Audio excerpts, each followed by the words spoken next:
Success and failure. Two outcomes that are inevitable in this world. The margins between both outcomes can be very thin. One step into success and it's the greatest feeling in the world. One step into failure, it's dismay, despair, and utter gut-wrenching.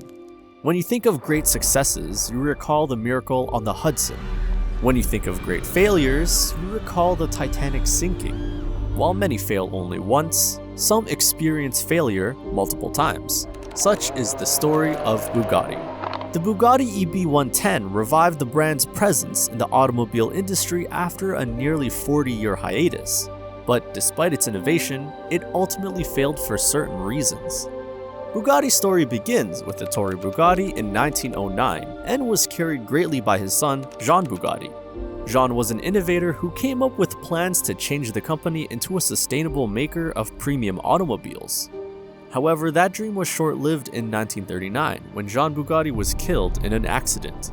When Jean died, the company effectively died with him, and the name Bugatti remained under the radar until the late 80s.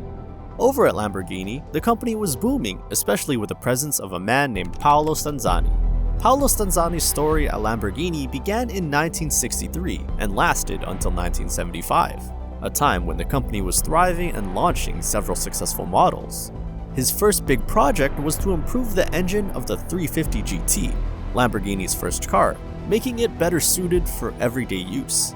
Until 1967, Stanzani focused on structural calculations and worked closely with the Reparto Esperienze testing department, which handled engine tests, road tests, and homologation. This was a golden era for Lamborghini, with iconic models like the 350 GT, 400 GT, Islero, and especially the groundbreaking Miura. Stanzani played a key role in Miura's development, which involved innovative designs for a road car. He had a vision which was to do today what others will do tomorrow, pushing the boundaries of automotive design. In 1967, Stanzani became general manager, and by 1968, he also took on the role of technical director, succeeding Gianpaolo Dallara, who had left the company. However, things would soon fall apart for Stanzani. Ferruccio Lamborghini sold 51% of the company shares to Swiss inventor Georges-Henri Rossetti, and the remaining 49% to his colleague René Leimer. Stanzani struggled to get decisions and financial support from the new owners, which made it hard for him to continue his work. As a result, he decided to leave the company in February 1975. Just a few years later, in 1978, Lamborghini Automobili would face bankruptcy, marking the end of an era. After 1975, Paolo Stanzani maintained a friendly relationship with Ferruccio Lamborghini. In the mid-1980s, Stanzani started plans for a new supercar, which he called the FL12, short for Ferruccio Lamborghini 12 cylinders. Ferruccio was supportive of the idea, but only if it could carry his name. However, by 1986, his support shifted from financial backing to moral support, as the costs of the project began to increase. Back at Bugatti, the company had started making aircraft components. For many, this was the death of the legendary marque. But for Romano Artioli, the story was far from over. Growing up near Mantua in northern Italy's Motor Valley, surrounded by brands like Ferrari, Lamborghini, and Maserati, Artioli developed a deep love for cars. When Bugatti closed its doors, he was just 20, but he made a promise to himself that he would revive the Bugatti name one day. He became Italy's largest importer of Japanese cars and the country's biggest Ferrari dealer. Along the way, he amassed a stunning collection of rare pre-war Bugattis, keeping his dream alive. Then, in 1987, after nearly 40 years of waiting, his dream became reality. Artioli, through secret negotiations with the French government, brought Bugatti back to life, founding Bugatti Automobili S.p.A. Though he originally hoped to restore Bugatti's operations to its historic headquarters in Molsheim, France, it wasn't practical. Instead, Bugatti's rebirth took place in Italy's Motor Valley, where Artioli built a state-of-the-art factory in Campo Galliano, and from this factory came the car that would carry Bugatti into a new era, the EB110. Artioli learned about Stanzani's project and showed interest in expanding it more ambitiously. He made Stanzani the technical director and managing director of the new company, and the revival of Bugatti was set in motion. Stanzani led the design and engineering alongside his team, which included Oliviero Pedrazzi, Achille Bivini, and Tiziano Benedetti. These three engineers had previously worked on some of Lamborghini's most successful cars and later formed their own company, Technosteel. Technosteel became a key player in the project, working on the engine and chassis of the new Bugatti. The early stages of development took place at Technosteel's workshop in Modena. Pedrazzi focused on the engine and chassis, Bivini handled the bodywork, and Benedetti managed relationships with suppliers. One notable figure who joined the team was Maurizio Reggiani, a former Maserati engine designer. Another significant recruit was Loris Bicocchi, a Lamborghini test driver who had faith in Stanzani's vision. This early phase of Bugatti's revival laid the foundation for what would become one of the most ambitious supercars of the 1990s, the EB110.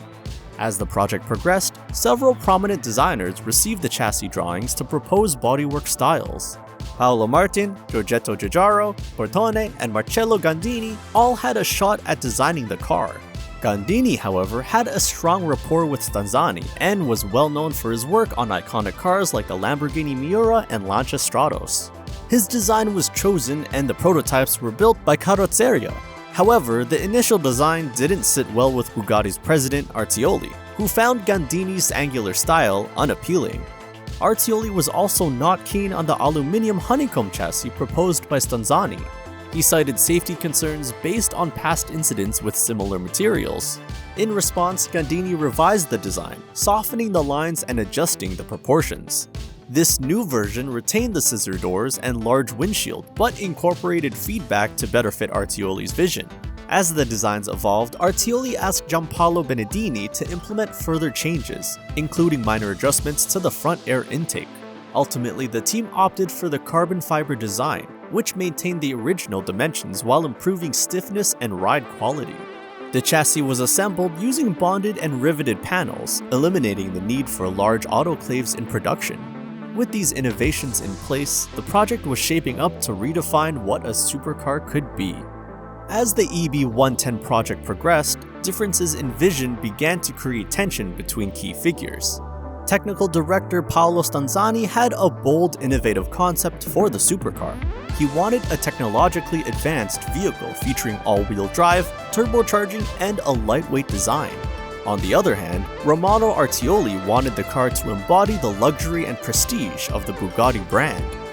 He insisted on plush seats and electrical switches, which would significantly increase the car's weight. This disagreement over the car's direction led to Stanzani and designer Marcello Gandini leaving the project. Artioli also increased his investment in the venture, which diluted Stanzani's shares and allowed Artioli to take a more hands-on approach to the development process. In the midst of these changes, Nicola Materazzi stepped in as the new technical director.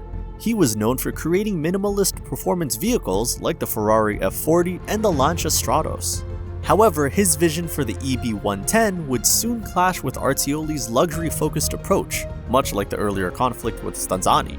One of Materazzi's first tasks was to oversee the testing of the composite chassis at Aerospeciale.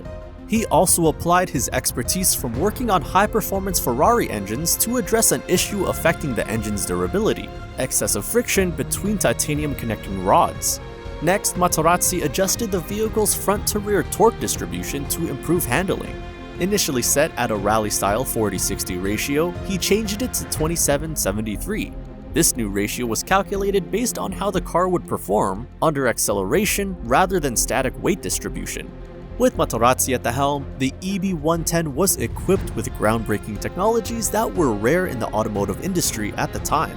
These included a carbon fiber monocoque chassis, active aerodynamics, quad turbocharging, and an all-wheel drive system. All of these ensured improved handling, especially on wet roads.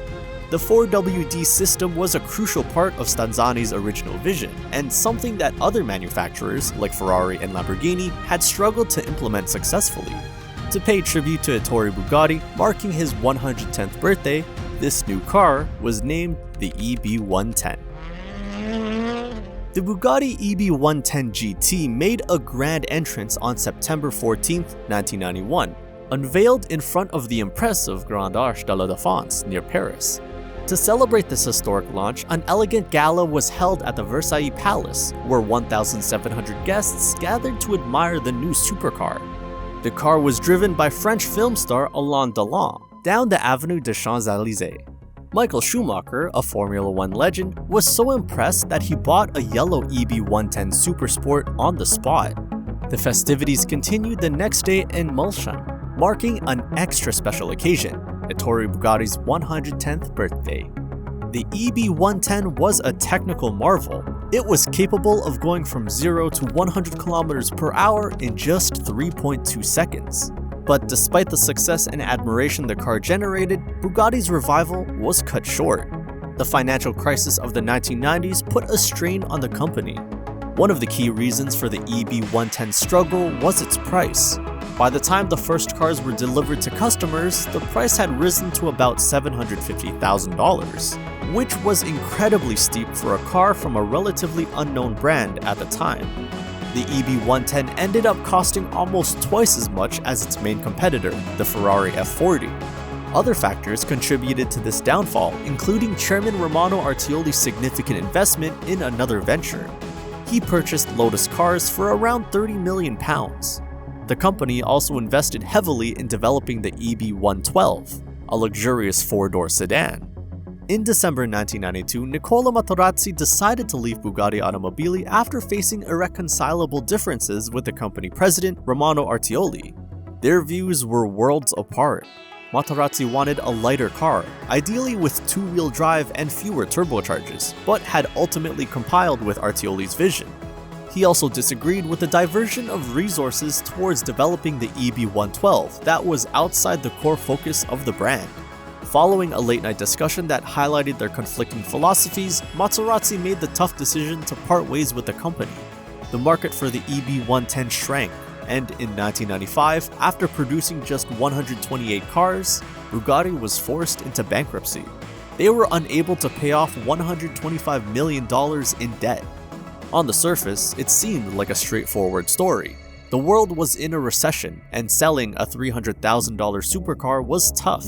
Artioli may have overstretched by buying Lotus, but in a documentary, Artioli shared a different version of events. According to Artioli, Bugatti's downfall wasn't just due to financial struggles, it was sabotage.